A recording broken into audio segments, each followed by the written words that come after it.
So we're missing Graham, and Taylor Ray said she might be 5 minutes late to the meeting. Did David lose a ball? No. Walk into the car. Glad he lost his car. Oh, there you found it. There you go. I'm in the car. It's nice and quiet. There's Graham.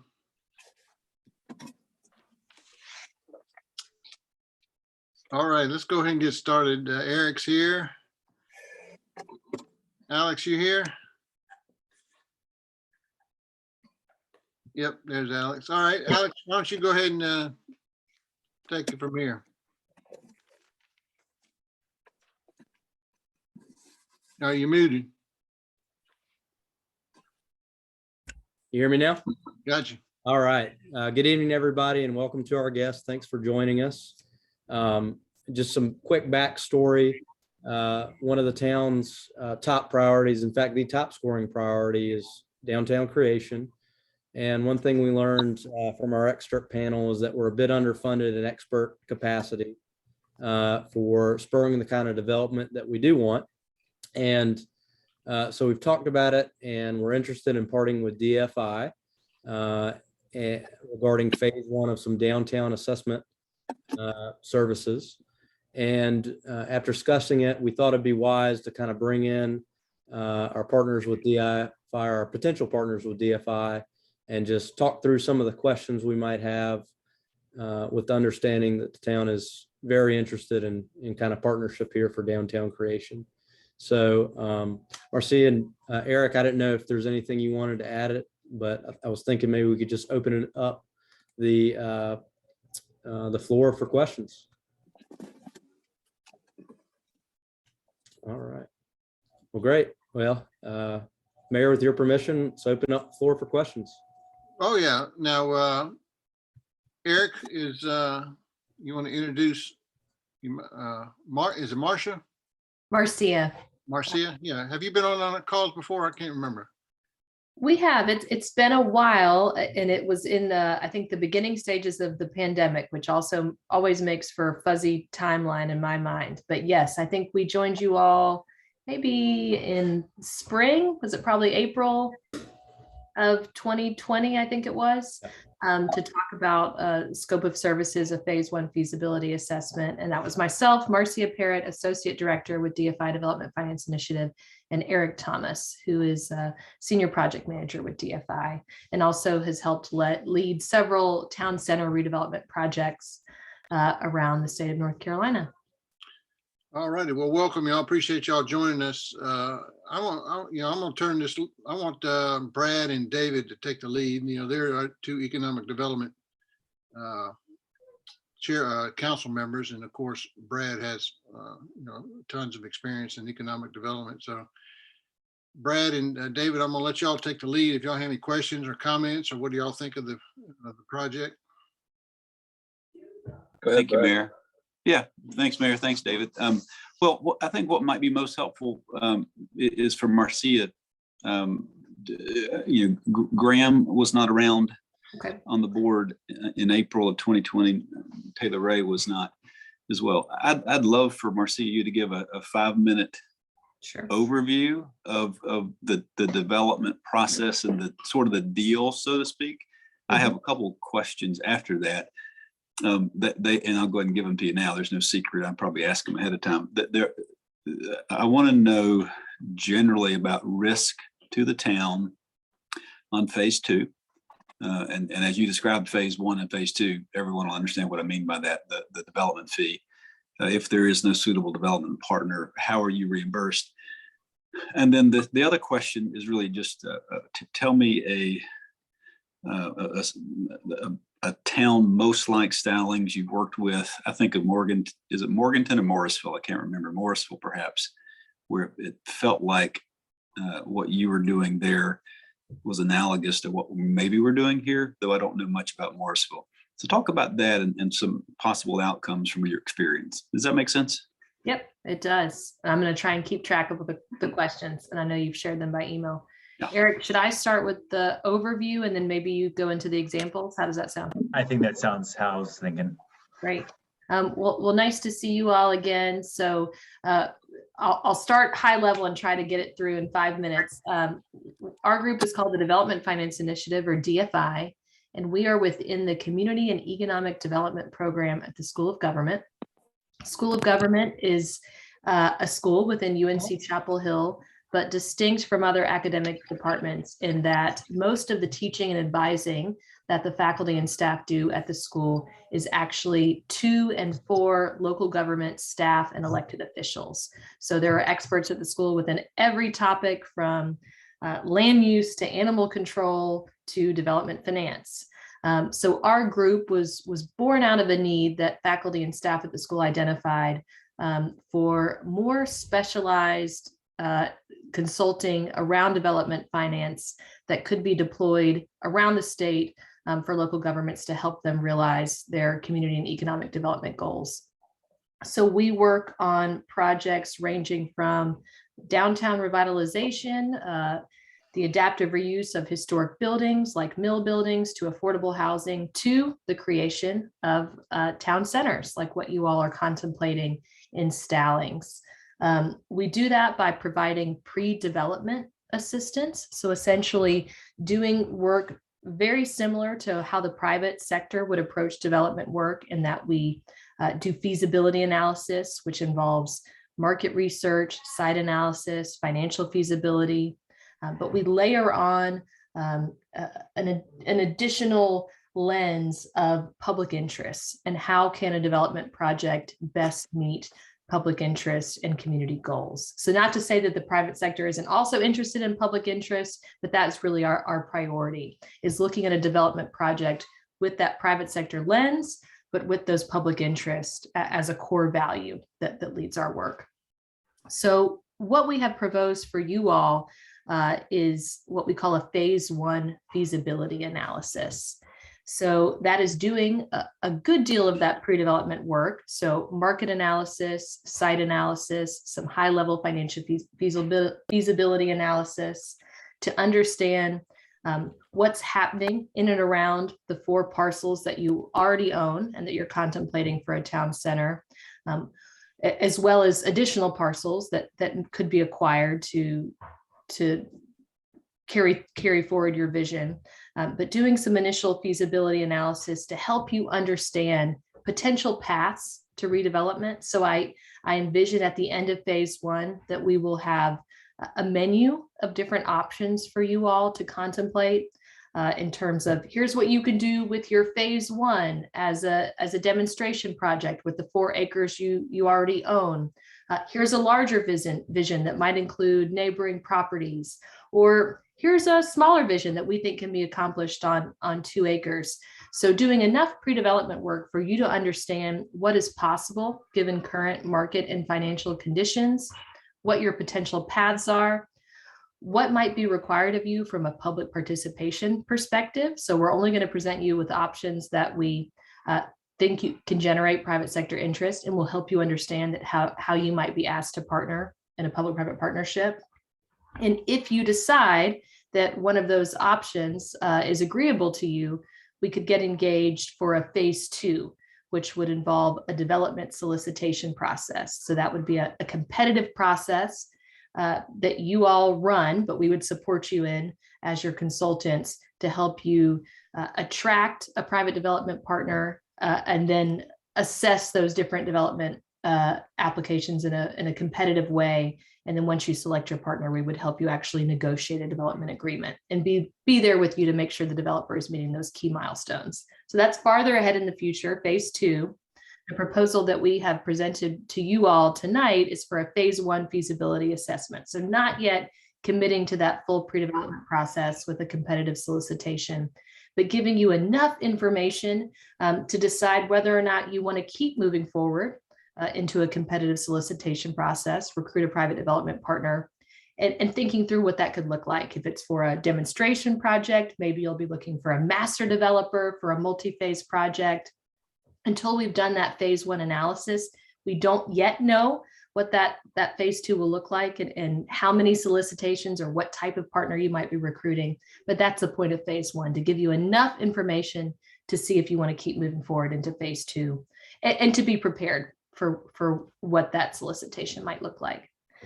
So that's the scope in a nutshell. I'll pause, and I know you had other questions about analogous communities and what the risk is for the town with regard to fee versus phase 1 and phase 2. But I'll pause there with that scope description and see if anybody has questions or comments.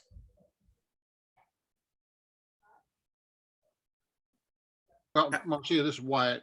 You mentioned a word there that since current financial conditions, I'll be upfront with you with town of Stallings.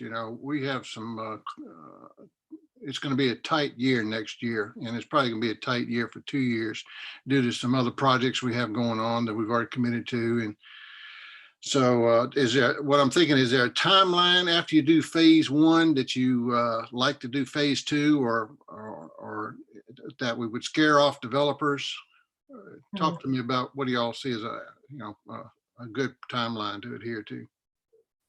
Well, generally, if we're going to move into phase 2 and releasing a solicitation, we want that market information to be fresh, right? We generally say, especially in faster growing communities, that after a year and a half, 2 years, you're going to want to update that market information. So that is a consideration that you might need a refresh if you choose to delay going into phase 2. That said, hearing from you all that you are already committed financially to other projects is an important public interest. That's a good input for us in thinking through the phasing. So I'll translate that into our language, is that what I'm hearing you say is that you might want to minimize your public investment in phase 1 and try and start off with your demonstration project in one that minimizes any public investment and puts as much on the private sector as possible. So if that's one of our marching orders from the beginning, we'll think about that and when we're thinking about phasing and how you might prioritize your sites, if that makes sense. So we'll take that feedback to heart. That said, we will also be realistic with you and objective, and we'll let you know that if we find, given what we think the market can support and given whether or not this project pencils out from a private developer's perspective, we'll let you know if we think that the project is infeasible without some sort of public participation, some form of it. So we'll also be honest with you if that's the case. Now, we'll want to structure that public participation in a way that protects your interests and your taxpayer dollars as much as possible. We always opt for loans that are protective of local government finances. But knowing that minimizing public investment, especially in the first 2 years, is a priority for you, we'll consider that as we think about the phasing and how we might roll out projects. Would you add anything to add that, Eric? Well, I think we would never, and I think you explained it, Marcia, but kind of reiterating the point is, in terms of your investment in a potential town center, we don't know what that would look like at this point, whether a developer would need public participation in order to make a project feasible or not. And as Marcia mentioned, that's part of the goal of what our first phase of work is to understand, okay, if a developer could come in today, could they do this and make this project feasible without any public support, say infrastructure or parking or just other participation tools that the local government has at their disposal in public-private partnerships? If there is participation needed, all right, let's think about the timing then of when that might be most feasible and most aligned with the ability that the town can partake in. So I don't necessarily, and as Marcia mentioned, the market analysis that we do, there is a shelf life to sort of those market analyses with how sort of things shift over time and how costs and rents and all of that changes. And so, we would want to understand, obviously, the short-term impacts of you being able to invest in a town center project. But if it's a 1-2 year time frame, these projects, and I can kind of talk a little bit about experience in other town center projects, these take time in order to find a development partner to perform the analysis. So if you're thinking in 1 year time, having a developer at the table to negotiate with, it's probably more realistic 2 years that would likely happen. And so I wouldn't get too held up with thinking about the short-term investments that you'll have versus what it actually would take to perform the analysis in phase 1, to do phase 2, to go to solicitation, to identify a development partner, and then to negotiate with them on potential partnership structures. So just kind of wanted to lay that out also. Well, that makes sense. Just for y'all's education, we've been talking about downtown development since about 2007. So here it is 15 years later. And and I understand, Marcia, when you say you want fresh data, but we've had several consultants come in and give us data on market analysis, feasibility studies, and things like that, which is all fresh. What I don't want to do is get bogged down in meeting with the public. I can tell you, you're not going to get much feedback. You can get limited feedback. So the feedback you get from the council is probably faster and more accurate than what you would get from the public, and save time and money getting this project done. And Mayor, we defer to you all with regard to stakeholder engagement and what's appropriate. I hear you. Some communities, there's already been a lot of planning and visioning, so there's no need to exhaust folks further by asking them to restate the same vision. That really what you need is a feasible development program to react to. And that's the level of engagement that's appropriate. So I hear you. I think for this project, and Alex, the manager, had let us know that quite a bit of engagement had already been done. We only envisioned small group stakeholder engagement, one-on-one meetings, so not large town hall style meetings yet. Those could be a part of phase 2. All right. Any Mr. other Mayor. questions? Yeah, y'all go ahead. I'll quit talking. I was just curious what the timelines are around phase 1. Sure. We estimate phase 1 to be 6 months. Okay. And Brad had questions earlier that we could get back to. Eric, do you want to maybe talk about similar projects that we worked on in Morrisville as a great example? Sure. Yeah, and I was going to kind of touch on that a little bit in terms of timing and expectations, and sort of how phase 1 feasibility can layer into phase 2 of soliciting a private development partner. So the town of Morrisville in the Triangle. So we've also worked in Morganton. So Brad, you mentioned both, and I was like, oh, which one are we talking about today? I've been involved in both those projects, but Morrisville is the one most relevant for you all. Town of about 20,000 population in the Triangle, really close to the airport. So in a very prime location in terms of proximity to amenities and proximity to fast growing metro areas, but still small town feeling.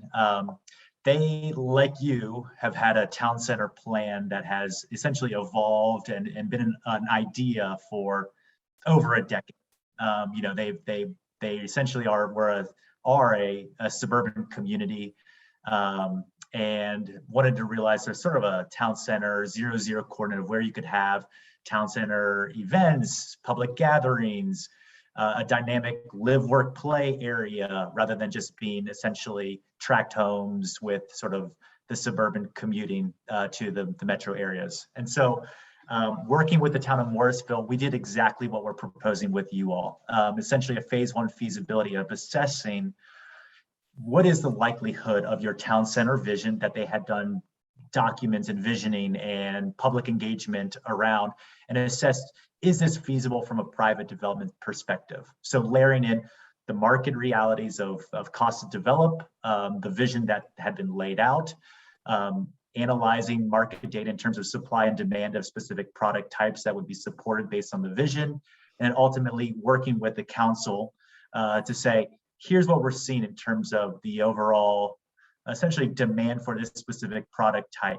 How would you like to move forward knowing that there is an opportunity to realize your town center? Now, what ultimately happened was their original town center vision was low density, kind of like trying to mimic the old school style main streets. When speaking with developers, doing our outreach, understanding market dynamics and costs, ultimately the town center vision became higher density, matching really what developers would like to see, and again, lining in and making sure that we confirm that the public would support the project all throughout the process. So essentially evaluating different development scenarios.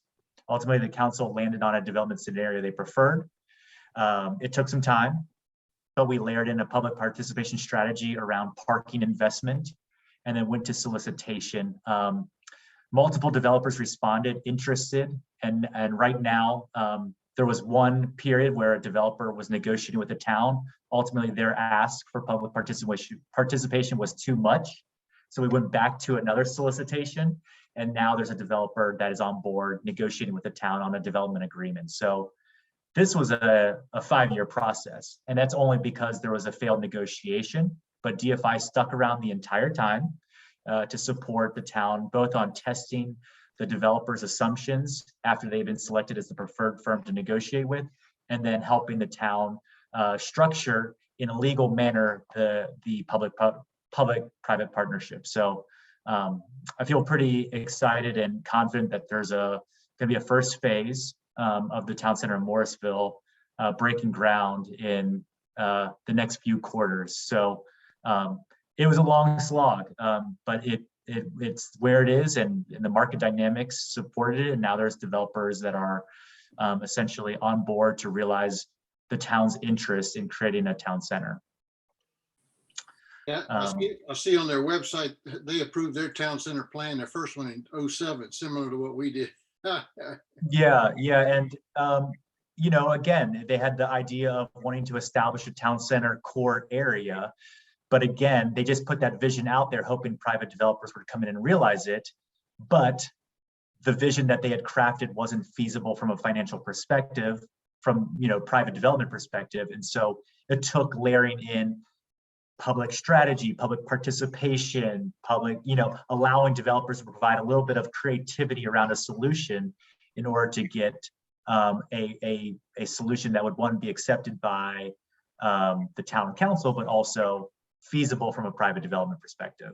What did Morrisville bring to the table? Did they bring land or infrastructure? What did they contribute to the? So great question. Right now, the public participation for the first phase of the town center for Morrisville is the town is going to provide road infrastructure, sidewalk infrastructure to support the development pad for the first phase. The town provided offsite stormwater to manage. They also had a vision of creating a more dense town center, and so they didn't want to have stormwater ponds to essentially fill up their town center area. So they built an off-site stormwater feature to capture the runoff from the site, so that a private developer wasn't going to have to do that on their own development site. And then what we did with the solicitation, working that was said, the town would participate in parking to support this project. And we left it at that, and developers provided a solution for how they could accommodate that, and DFI we evaluated. So right now, the town is probably going to be leasing spaces from the private developer for public use within the town center to accommodate really the retail demand that is ultimately driven from the first phase of the private development program. So the town will be leasing spaces in a structured parking deck to support and for public use coming into the town center. The town is also building a town green, and so they're going to create a destination of open space that has amphitheater, probably the design details haven't come out, but it'll probably have a water feature for kids, splash feature, and an amphitheater for essentially events similar to the town green and your downtown park that you have created already. But they are going to incorporate that in first phase. Do most of your projects, towns, bring property to the table? So great question. The town also owns the property that they'll be selling to the private developer. Now, they're not giving away the land. They can't. The town will be selling their property at fair market value determined by an appraiser for the first phase to the private developer. So this project wouldn't have been able to happen if the town didn't have the property to essentially craft the vision around and then sell to the private developer.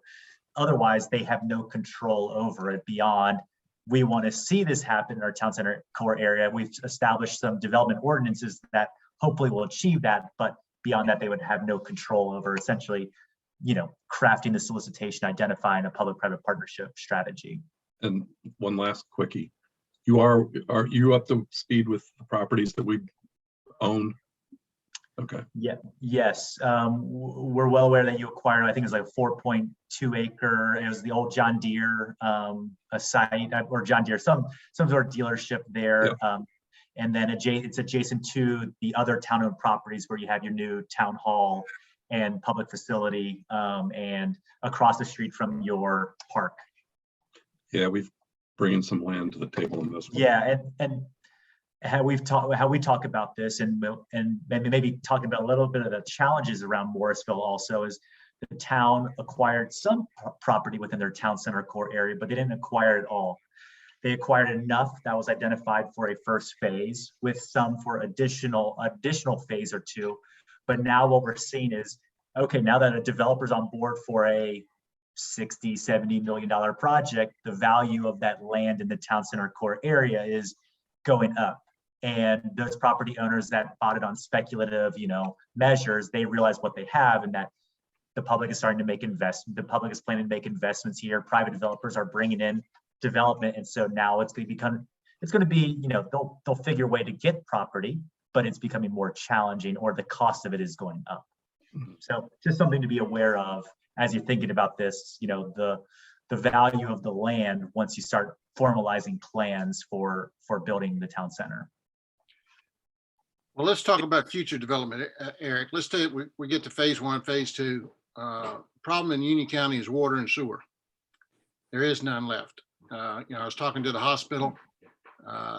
They have people banging on their door to develop around the hospital. They don't have capacity. The county doesn't have capacity. And so what do we do about that? I mean, I assume we have to work with the county and see if we can find some, or see what their plans are. But, when the hospital tells me they're stuck, that gives me reason to pause.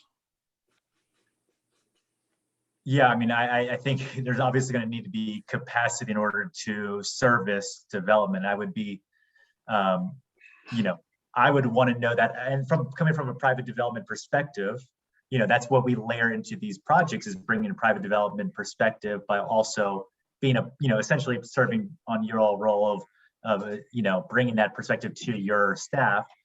That would be a concern of mine, would be, do we have the capacity to service development here? And so I think understanding the long-term strategy, obviously growth is coming to this region, right? The hospital is just down the road. There's got to be, I would want to know that. And I would want to know the long-term strategy for, with the population projections that you all are projected, how is this going to be accommodated? And so, yeah, because the current projects, the hospital's already gotten in line for expansion. Some other development projects up on Ottawa Road have already gotten in line for capacity. So whatever development we bring to downtown, Stallings is going to have to get in line, and what's it going to look like? What's there going to be availability is my concern.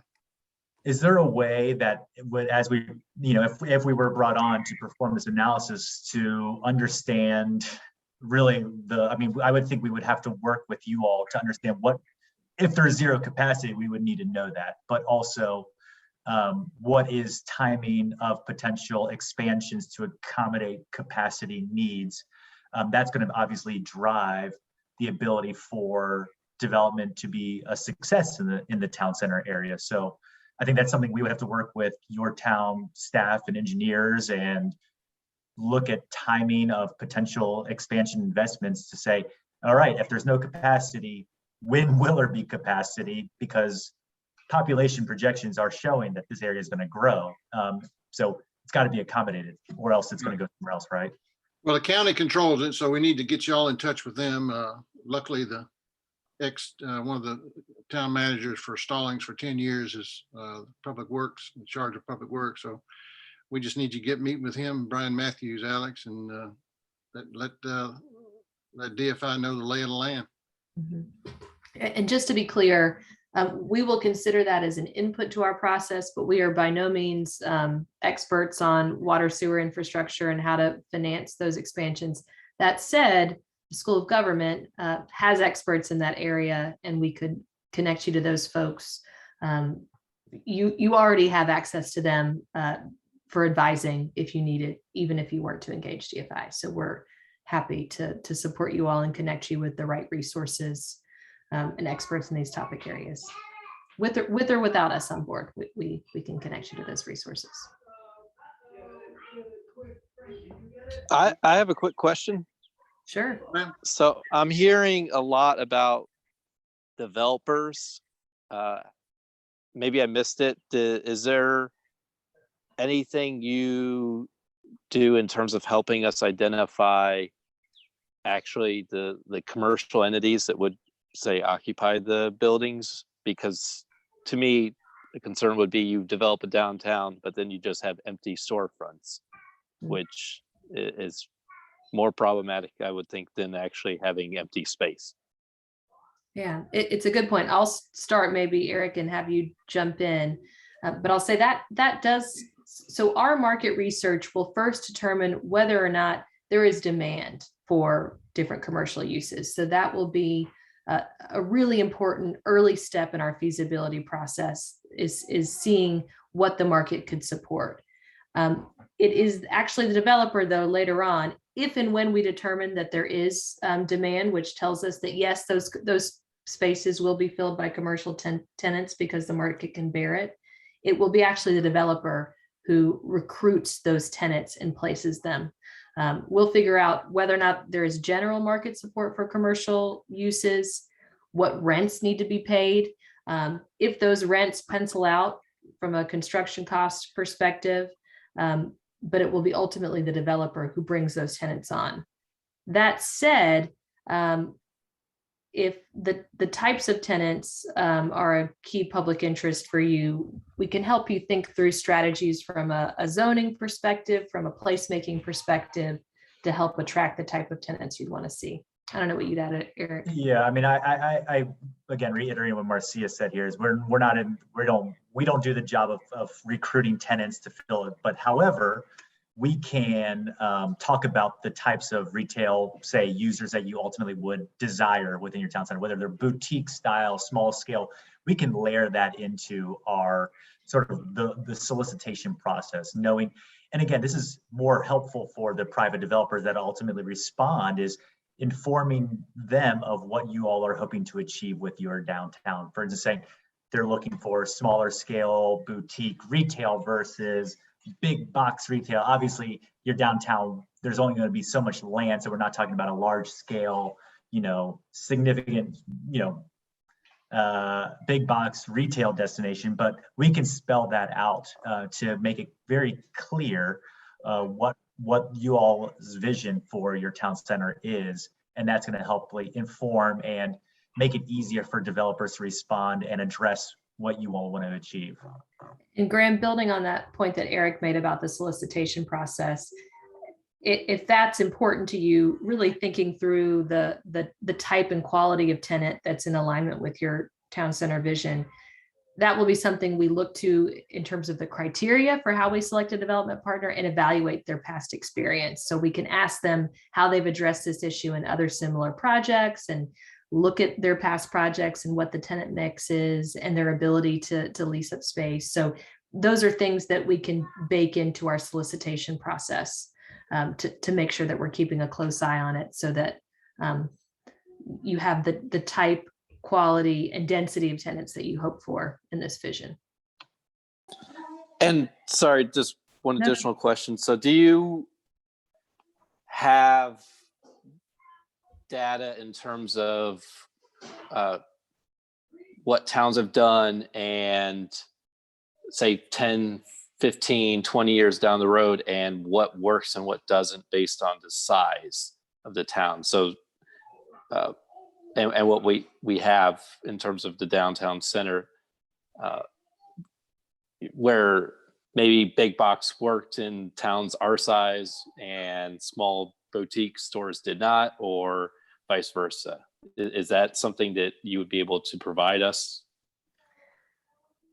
I think, and maybe I'll jump in here, Marcy, you can maybe jump in, but what we do as part of our research is evaluate case studies to understand similar type communities as yours that have successful downtowns.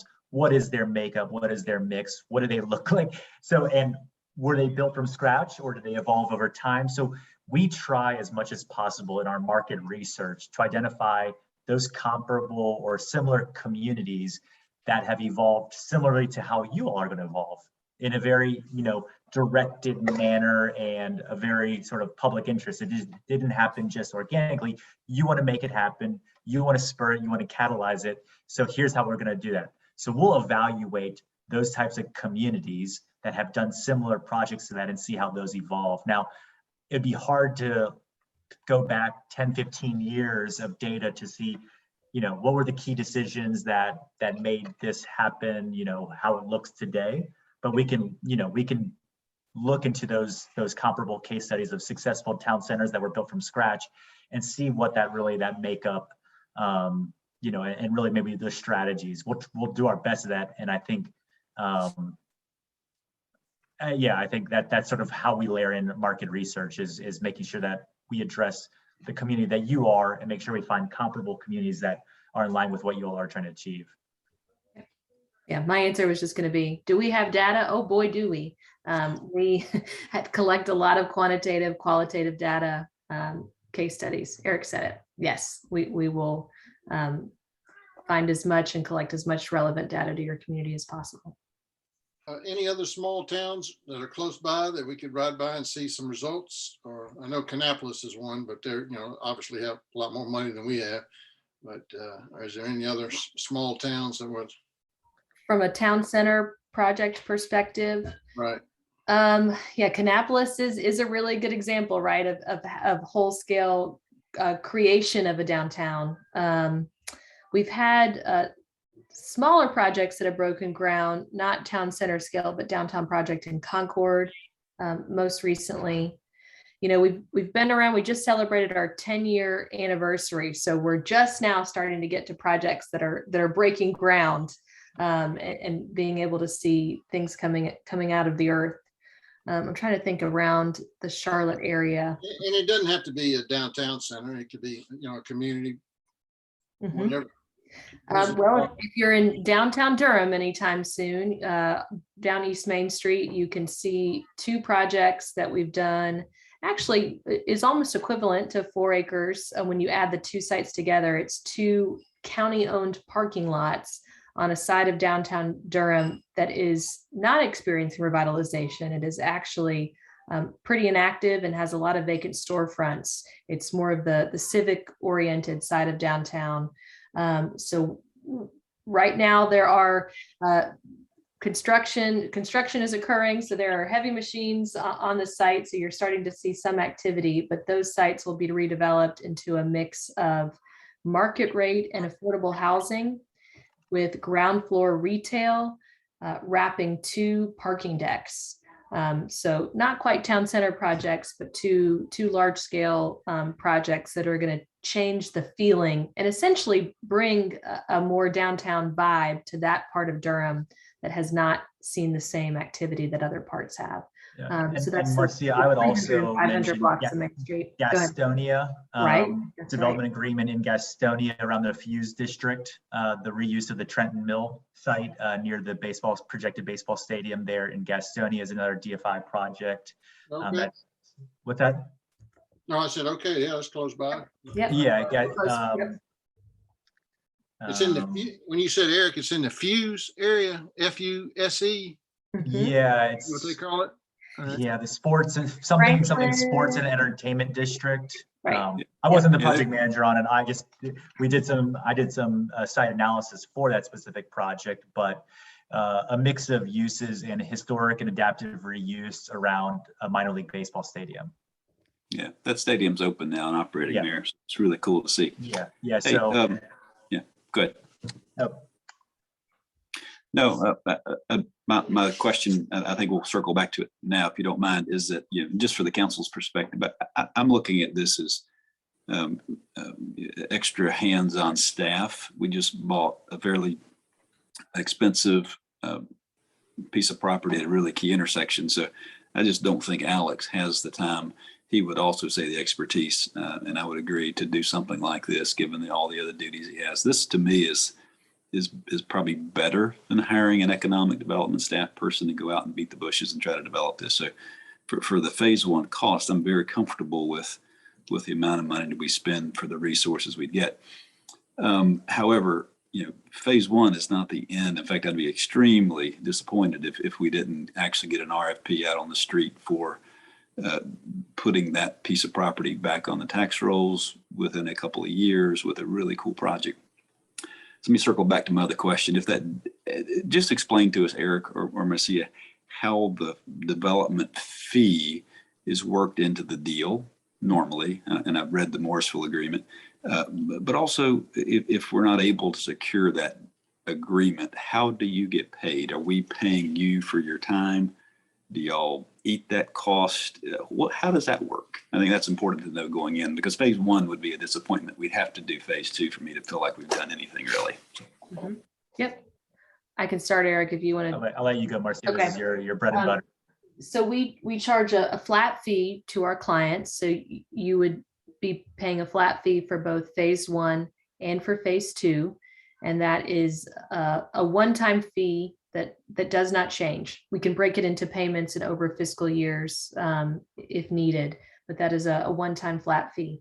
I do my best in pricing our contracts to predict the amount of time and staff effort that it will take to get you to a solicitation process and to protect our time. And if I'm inaccurate, then that's on us. We don't charge by the hour, and if if there's something that extends the scope beyond our control, the flat fee is what it is. In phase two, in addition to that flat fee, which is frankly very low considering the many years that we will be engaged with you all and helping to support you in negotiating development agreements. We also charge the project a 1% developer's fee. So essentially taking 1% of the developer's fee. That cost is actually borne by the private sector. The project itself pays that cost to compensate us for that pre-development work, that feasibility analysis that brought that deal to the table for a developer. So far, we have not had challenges in collecting that 1% fee from the projects. The private sector recognizes the pre-development work that brought that deal to them. And so that is how we are compensated on the back end, is through that 1% fee. So we call it a success fee, essentially, to make sure that our interests are aligned with you all. If we can't find you a development partner to execute, then we don't receive that 1% fee. Morrisville is an example where we had to go out to market twice. The first negotiation didn't culminate in a successful development agreement. So we went back to the drawing board and did another solicitation agreement. In that case, we did not charge that community an additional flat fee. So we're with you until the development agreement is signed for as long as it takes. So that's that fee structure. We have, though, learned that sometimes there are we do have some clauses now in our phase two contract that if there is a delay that's caused by the town, so let's say that your town council decides not to move forward in phase two to solicitation, and then a few years later you want to come back and restart that process, that we might charge you some for our time to refresh the market analysis, for example, that's stale. But no, our it's a one-time flat fee. That 1% fee is paid by the private sector, assuming that we're successful in attracting a partner. And Marcia, that fee I think we saw on the agenda tonight was, at least phase one was 75. Yep. What's the flat fee for? Do you know the flat fee for this second phase? You can't really predict that yet, can you? I can't predict it quite yet. There are several factors. I can start predicting it once we're a few months in. We'll know more to be able to predict it.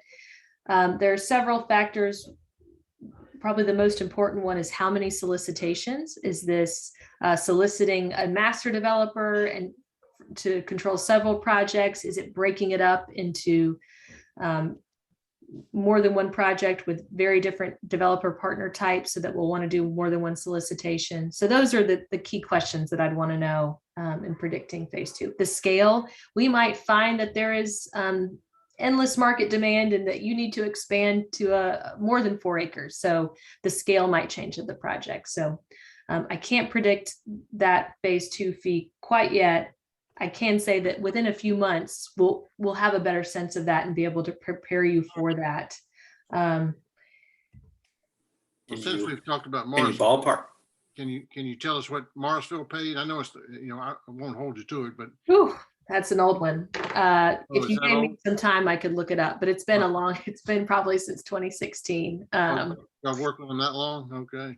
Yep, we've been Yeah, on. and that kind of ties into those questions, or that kind of timing of, if there's Morrisville is a great example of also a town council that had change and turnover, where the interest of the council when it turned over became less focused on town center and more focused elsewhere. And so part of the timing of why it took longer and why it's, where it is right now is a council member or two came in that solely ran on, we need to focus our investments elsewhere rather than town center. And so just be aware that we always try to time either solicitations or big decisions and think about the strategies of when councils are in place and when there might be a turnover, if there is any. So we're aware of that. We think about that and we strategize significantly around sort of those kinds of key pieces in the project. Well, Marcia, don't bother wasting your time looking it up, because that was $2016, which Right.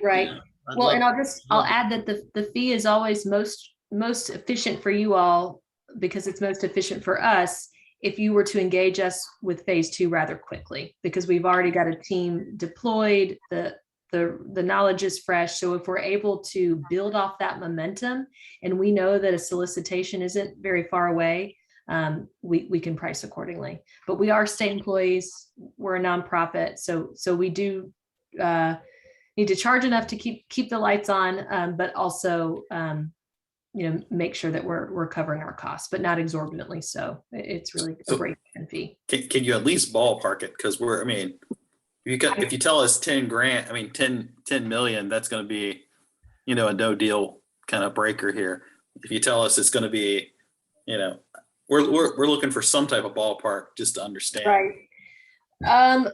It will not be 10 million. I promise you that. Well, I went Right. Pretty high there. He works for the bank. He thinks of big numbers. 10 million. Yeah, right. That said, so it's hard to say. It's anywhere from the tens of thousands, no more than 100,000 at the high ceiling, assuming that we're not doing 5 separate solicitations. That said, and I think the thing to prepare for more so in phase two is other fees that might be associated with pre-development. So pending the level of design that might be required, you might need to bring on an architect or an landscape architect firm in phase two. So we'll prepare you for what those fees might be.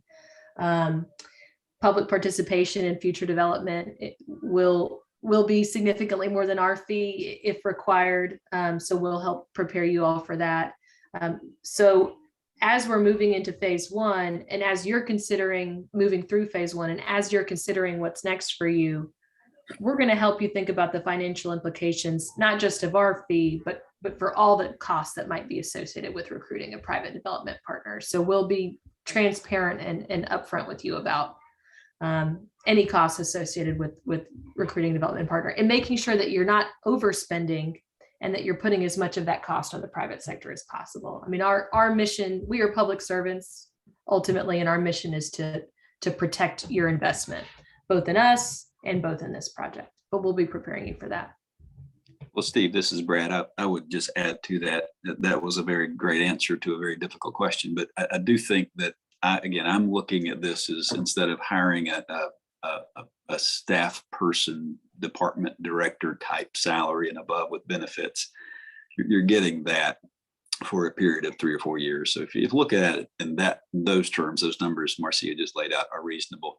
I would also add that, back to the political cycles and the risk of council turnover, I'll just remind everybody that was the very reason we're having this discussion now instead of a year ago. We really wanted Taylor Ray and Graham to be on board and see if they would sort of endorse the goal of downtown development, which gives us a nice majority for the next 4 years that do, right? I know Steve, you and Heather are up for election in 2 more years, but at least like a 4-year window where this can be implemented in a council priority fashion. So that's something.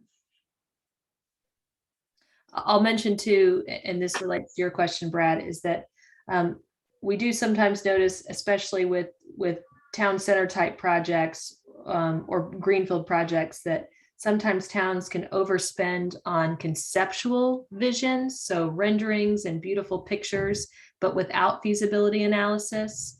And I think that's where some of the overspending can occur, is on architectural renderings, but they're not based in a market or financial reality. And frequently, more often than not, towns will come to us after having spent a lot on beautiful pictures without any data or market research or financial analysis behind them. And then our fee can cause some heartburn just because they've already spent so much, but we think you're coming to us in the right order of operations, that we could first figure out what's feasible and not overspend. So you're in a good position, I'll say, compared to other towns already, and that I don't think you've overspent yet on your town center vision. Well, you hit the nail on the head on renderings. So, all right, any other questions for DFI? Wait a minute. We're not going to let Max get off. He's still going to build us the 3D model, right? Definitely. You have a 3D modeler on your staff, or with No, it's we just inside joke. We just have telling him if he could expectations. just whip one of those up, by the time we had this meeting, and that was a couple of weeks ago. So, right. And phase 2, we might need one. So, all right, Taylor, Ray, and Graham. I know this is a lot to absorb, but feel free to reach out to any of us, especially Brad and David and Alex, and if you got any questions for DFI. So, Alex, I'll turn it back over to you. Anything else?